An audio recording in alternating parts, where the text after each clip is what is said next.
Hello! Aujourd'hui, je vous propose de vous montrer un carnet de voyage, alors qui n'est absolument pas terminé, que j'ai commencé déjà, si vous voulez, en début d'été 2025, qui n'est pas encore tout à fait terminé et j'imagine que ça va prendre encore un certain temps.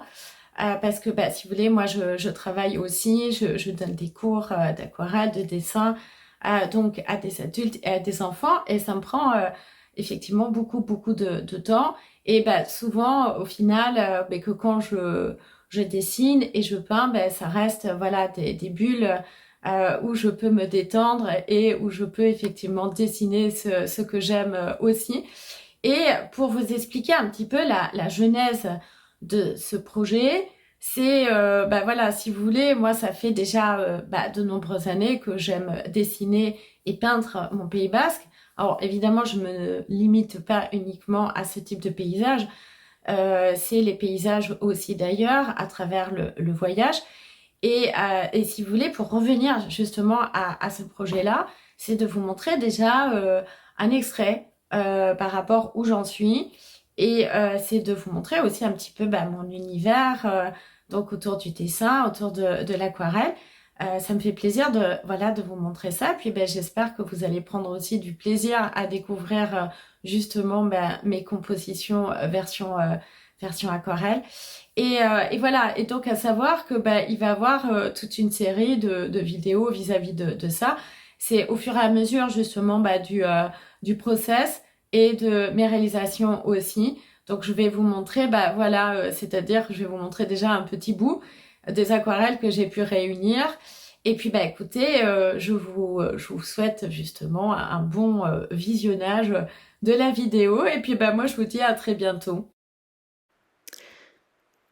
On commence mon carnet de voyage par la plage de la Milati, qui est située donc à Biarritz, mais très proche de Bidart. Donc c'est une plage qui est vraiment magnifique, que j'adore. On y trouve des reliefs rochers qui enjolivent le paysage. Et justement, cela crée à marée basse des petites vasques protégées où l'eau paraît calme et cristalline. Et en fait, c'est parfait justement pour pouvoir se baigner. Et souvent, les familles, les parents amènent justement leurs enfants pour se baigner. Et les rochers, voilà, vraiment reflètent la lumière. J'adore. Maintenant, c'est le château d'Ilbaritz, qui est une très très belle demeure, qui est située sur la commune de Bidart et loge tout en haut justement d'une colline qui me semble s'appelle Andia. Et ce bâtiment ne passe pas inaperçu. Il est face justement à l'océan, entouré justement de végétation. Il est superbe, je l'ai déjà dessiné plein de fois et je pense que je ne vais pas m'arrêter là. Maintenant, c'est la maison du couturier Jean Patou, alors qui est de style donc art déco, mais aussi de style mauresque. Donc c'est vraiment une très très belle maison située en plein centre de Biarritz. Donc voilà, avec c'est tout un mélange d'élégance classique et de modernité. Ce qui m'a aussi attiré l'œil sur cette maison, c'est cette grande fenêtre à meneaux, donc légèrement arquée et entourée de moulures délicates. Alors il y a cactus, ça capte la lumière vraiment. Et si vous voulez, cette fenêtre est complètement située, voilà, de ce côté de la maison. C'est vraiment, voilà, c'est comme un clin d'œil à la vision artistique et amoureuse de Jean Patou. Alors, non loin de là, vous avez effectivement ces deux villas. Alors moi, j'adore la vue. Donc, la vue directement sur la plage du Miramar. Et là, vous avez juste le rocher en question. Et puis, à gauche, vous avez donc une villa de style anglo-normand. Et je crois savoir que celle de gauche, la plus grande, s'appelle la Grande Frégate. Et ensuite, en contrebas, vous avez un Porsche qui s'appelle la Petite Frégate. Voilà. Alors, on part à Anglette, pas loin de chez moi. Et ici se dresse ce qu'on appelle la tour des signaux. Donc, c'est un feu de signalisation maritime, plus qu'un haut phare classique. Donc, il indique, voilà, naturellement, quand un bateau peut entrer ou sortir du chenal. Alors, c'est un phare que j'ai dessiné là aussi plusieurs fois, que ce soit chez moi ou en extérieur aussi. Et tout autour, on trouve justement la capitainerie du port de Bayonne et Anglette et la plage d'Anglette, la barre, que voilà, j'ai dessiné et que je viens de vous montrer. Alors là, on est à Biarritz. Alors bon, voilà, pour ceux qui connaissent Biarritz, forcément, vous allez reconnaître. Donc là, on est dans les jardins de l'hôtel du Palais.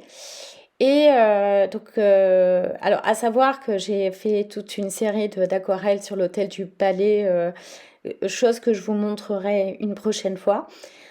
Alors là, par exemple, sur la partie à gauche, on retrouve donc l'église orthodoxe.